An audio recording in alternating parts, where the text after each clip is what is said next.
បាទសូមជម្រាបសួរពុកម៉ែបងប្អូនទាំងអស់ជាទីគោរពអើលគ្រប់រាប់អានបាទពេលនេះខ្ញុំបាទសូមមកចែករំលែកនៅរុក្ខជាតិមួយមុខដែលមានឈ្មោះថាដើមមន្ត្រីហើយការចែករំលែកនេះបាទខ្ញុំសូមជម្រាបជូនទៅតាមបាទរូបភាពប៉ុណ្ណោះបាទសូមអធិស្ឋានចំពោះពុកម៉ែបងប្អូនផងដែរបាទមន្ត្រីបាទនេះជាលក្ខណៈនៃផ្លែបាទផ្លែស្លឹកបាទអញ្ចឹងខ្ញុំបាទសូមនឹងជម្រាបជូនបាទសមាសធាតុគីមីបាទត្រឹមសមាសធាតុផ្នែកប្រើប្រាស់បាទផ្នែកប្រើប្រាស់ស្លឹកគ្រាប់សាច់ឈើឬបាទសមាសធាតុគីមីគ្រាប់មាន28% ជាតិប្រេងបាទស្លឹកមានបាទការព្យាបាលស្លឹកដាំផឹកព្យាបាលឈឺឆ្អឹងឆ្អែងនោមឈាមឈឺករាកមួលចុះរាកផ្សះដំបៅជំនួយកម្លាំងសាច់ឈើ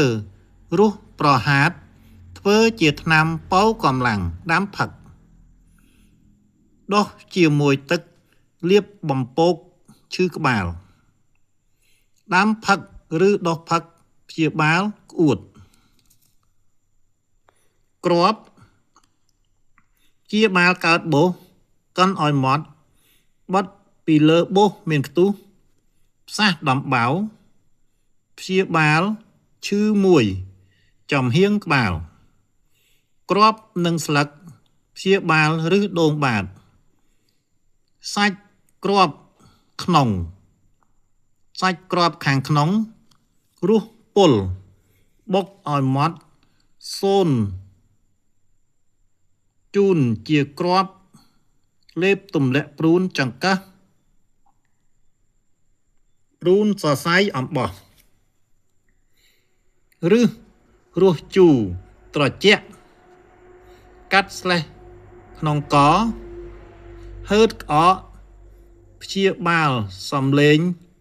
ស្អកស្អាតាអើក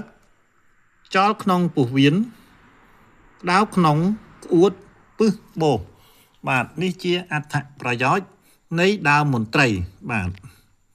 សូមអធិស្ឋានចំពោះពុកម៉ែបងប្អូនខ្ញុំបាទមិនបានទៅថតផ្ទាល់អំពីលក្ខណៈរុក្ខជាតិទេគ្រាន់តែជម្រាបជូនពុកម៉ែបងប្អូនតាមរយៈរូបថតនិងរូបមន្តប៉ុណ្ណោះសូមអនុញ្ញាតជូនពរពុកម៉ែបងប្អូនឲ្យជួបប្រទះតែសេចក្តីសុខសេចក្តីចម្រើន